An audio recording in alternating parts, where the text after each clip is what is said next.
Hello, नमस्कार जी सभी को। कैसे हो आप सब?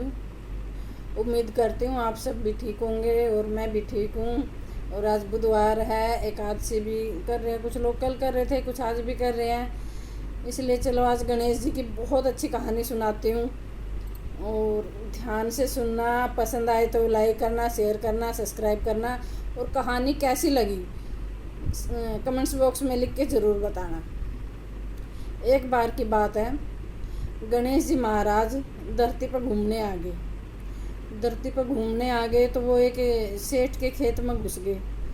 सेठ के खेत में तो उसने 10-12 गेहूं के दाने बाल चुराई और वो खा लिए।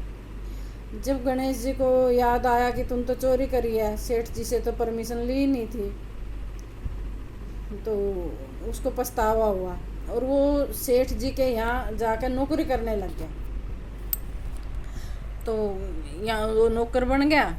एक दिन सेठ के घरवाली राख से हाथ धो रही थी। राख से हाथ धो रही थी तो गणेश जी ने क्या करा, उसका हाथ पकड़ लिया और मिट्टी से हाथ धुलवा दिए। तो सेठानी ने सेठ से कहा, आपका नौकर तो बड़ा खराब है, उसने मेरा हाथ पकड़ लिया। तो सेठ जी ने गणेश जी को बुलाकर पूछा, भाई तुमने सेठानी के साथ ऐसा क्यों करा? तो गणेश जी कहने लगे, जी सेठानी राख से हाथ धो रही थी तो मैंने उसके हाथ मिट्टी से धुलवा दिए। मिट्टी से हाथ धोने से घर में लक्ष्मी आती है और धन की बरकत होती है, इसलिए मैंने मिट्टी से हाथ धुलवाए। तो सेठ जी कहने लगे, भी क्या तो गणेश जी सही रहे हैं, इसमें तो कुछ गलत नहीं करा। तो ठीक है जी, चलो। फिर गणेश जी एक दिन क्या हुआ, थोड़े से दिनों बाद कुंभ का मेला आ गया। तो सेठ जी कहने लगे गणेश जी को कि सेठानी ने ना कुंभ के मेले में स्नान करवा लिया। तो गणेश जी ने कहा, जी ठीक है, करवा लाऊंगा। कुंभ के मेले में चले गए तो सेठानी गंगा के किनारे बैठ कर नहा रही थी। तो गणेश जी ने क्या करा, उसका हाथ पकड़ के अंदर ले गए गंगा में और अंदर जाकर डुबकी लगवा दी। अच्छे से नहाया अंदर, पानी के अंदर ले जाकर। तो सेठानी को बहुत गुस्सा आया, भाई तो नौकर होगा, मेरा हाथ पकड़ कर ले आया। वो घर आई, फिर से उसने आकर सेठ जी को बताया, भाई सब लोगों के सामने ऐसे मुझे बीच उसमें घसीट कर ले गया और अंदर नदी में जाकर डुबकी लगवाई। फिर सेठ जी ने गणेश जी से पूछा, भाई इतना ऐसा क्यों करा? गणेश जी कहने लगे, सेठानी है ना नदी के किनारे पे बैठ कर ना, वो मैला पानी था उसी में मतलब नहा रही थी, मैं अंदर ले जाकर अच्छे से डुबकी लगवा ले आया। सेठ जी बोले, भाई बात तो सही कह रहा है, इसमें तो इसमें कुछ गलत भी नहीं करा। तो एक दिन सेठ जी ने क्या कहा कि क्या सोचा, भी घर में पूजा रख लेते हैं। पूजा रख लेते हैं तो सेठानी तक कहा, भी कल पंडित को बुला लेना और घर में पूजा है। तो सेठानी ने कहा, भी ठीक है। सेठानी अगले दिन तैयार त्यूर होकर चली और उसने काली चुन्नी ओढ़ ली। काली चुन्नी ओढ़ ली तो गणेश जी ने वह चुन्नी फाड़ दी।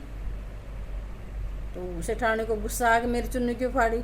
तो कहने लगे, भी लाल चुन्नी ओढ़ कर जानी चाहिए पूजा में, लाल कपड़े पहन कर बैठना चाहिए, लाल चुंदड़ी ओढ़नी चाहिए, तो इसलिए मैंने फाड़ दी। काले कपड़े अच्छे नहीं होते पूजा के लिए। तो सेठानी ने यही बात फिर सेठ जी को कही। सेठ जी ने फिर से गणेश जी को पूछा, भी इतना सेठानी की चुन्नी क्यों फाड़ी? तो गणेश जी ने बताया, जी पूजा में काले कपड़े नहीं पहनते, काली चुन्नी ओढ़ कर आ रही थी सेठानी। तो सेठ जी कहने लगा, भाई बात तो सही है, लाल कपड़े पहनने चाहिए। तो फिर इतने में उनको अपने गणेश जी नहीं मिल रहे थे। पूजा में सबसे पहले गणेश जी को बिठाते हैं, गणेश जी की पूजा करते हैं, फिर पूजा सभी देव देवताओं की पूजा होती है। गणेश जी नहीं मिल रहे थे तो गणेश ने कहा, उनकी मूर्ति नहीं मिल रही थी घर में गणेश की। तो गणेश जी ने कहा, जी मुझे ही बिठा लो पूजा में। तो सेठ जी कहने लगे, अब तक तो तुझ सेठानी से बदतमीजी कर रहा था, उससे मजाक करता था, आज तो मेरे से ही मजाक करने लग गया। हम पूजा कर रहे हैं और गणेश जी की मूर्ति ढूंढ रहे हैं। तो इतना कहते कहते गणेश जी मूर्ति बन के पूजा में बैठ गया। तो सेठ सेठानी ने पूजा कर ली, पंडित भी आ गया, पूजा करवा दी।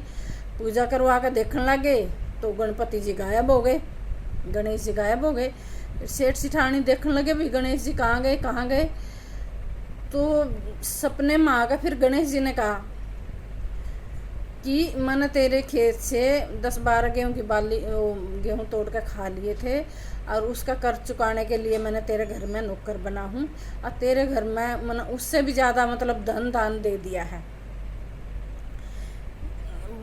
मतलब उससे भी ज़्यादा मैंने तेरा घर भरपूर हर चीज़ से भरा पूरा परिवार है तेरा, अन्न धन के भंडार भरे हैं तेरे। तो जैसे सेठ सिठानी को गणपति जी ने आशीर्वाद दिया, उसके धन के भंडार घर परिवार में सुख शांति राखी, भगवान सबके घर में ऐसे ही सुख शांति रखे। तो और सेठ जी को बड़ा पछतावा हुआ कि हमारे घर तो स्वयं भगवान आए हुए थे, वो गणेश जी थे, और हमने कभी ध्यान ही नहीं दिया इस बात का, क्योंकि आम इंसान है तो पता ही नहीं चलता अभी भगवान आए हमारे बीच में।